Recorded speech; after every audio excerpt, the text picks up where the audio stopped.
This morning, just before 9 o'clock, officers were called to the area of 2nd and Lydia in a heavily wooded area in regard to a dead body call for service. Upon their arrival, officers began canvassing the wooded area and did locate 2 victims, a male and a female, suffering from apparent trauma that's apparent, not of natural causes. EMS was summoned to the scene. They responded and unfortunately declared both of those victims deceased here at the scene.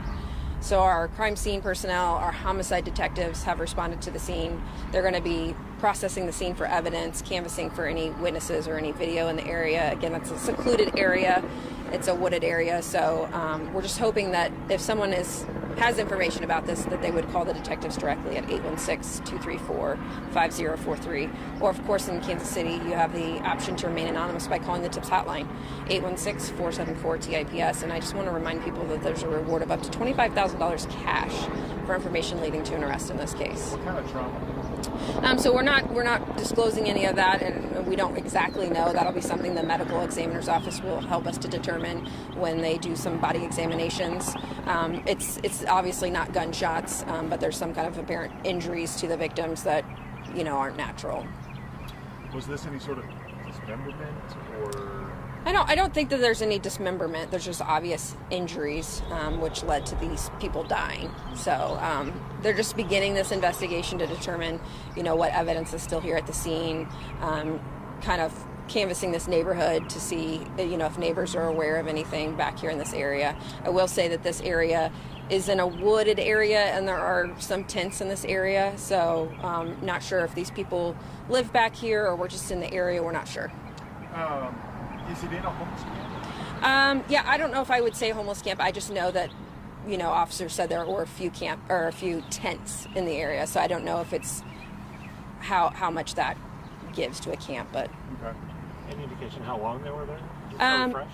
I don't think these people have been here for days. I would say it's pretty recent. Again, did you say I don't remember what you said. Sure. Any indication who called it in? Railroad employees? It wasn't it wasn't a railroad employee. It was somebody who was back in that area, a citizen that called it in.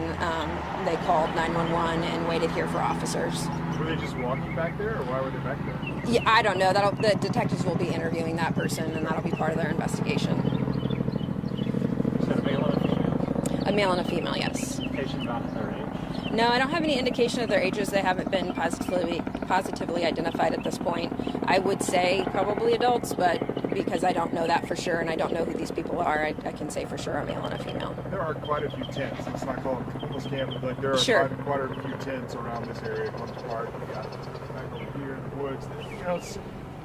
To me, it's surprisingly wooded back in here. So there are plenty of places for people to camp out back in here. Yeah, for sure. I mean, I know that the officers, when they were meeting the calling party, they of course went back into the woods to see what they could find, and they did stumble upon a couple of tents. So it is a wooded area just off the railroad property.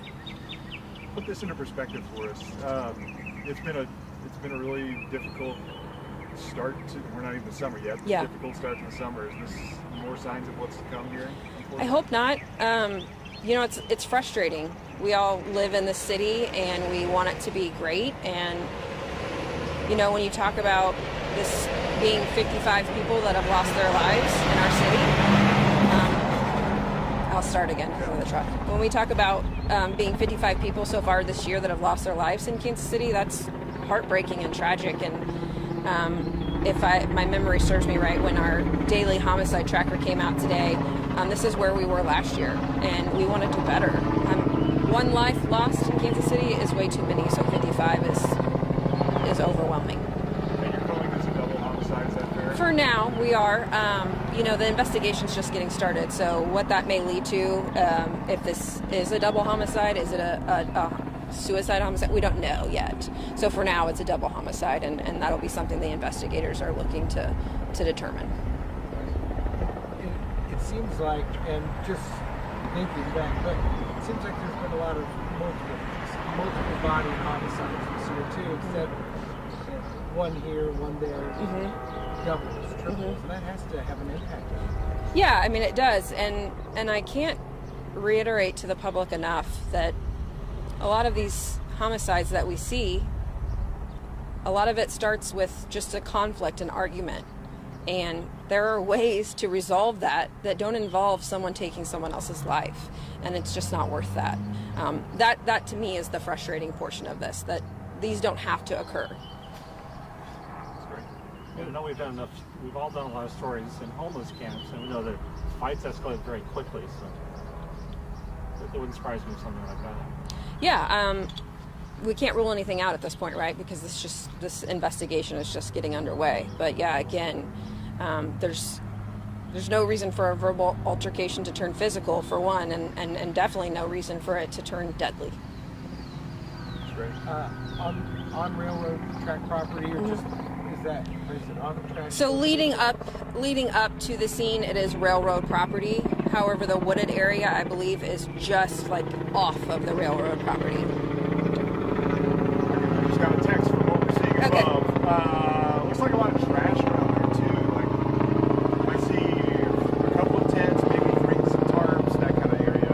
Have you been back there to see it? I have not been back there, and we do that for a certain reason. There's only so many people that go into the scene, right? Investigators, you want to keep the scene as pristine as possible, for a better lack of words to say that. But, when you go back there, you want to keep it as minimal as possible.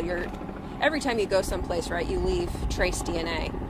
You're leaving trace DNA just standing here, so we want to minimize that with the amount of people that go back into that. Well, last question. Sure. We've asked too much. But, Yeah, you're fine. But this issue of unhoused people here in Kansas City, this is it's an admitted problem from city leaders, right? What can be done about that? And from the police perspective, what can be done about a situation like this? You have people that are living in the woods. Right? Yeah.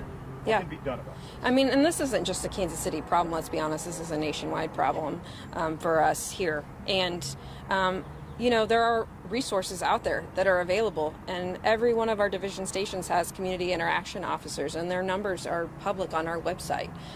Get in contact with them and let us help. We have social workers at each one of our division stations that also have resources. So there are resources out there, that we can hopefully offer to people that are finding themselves in an unhoused situation.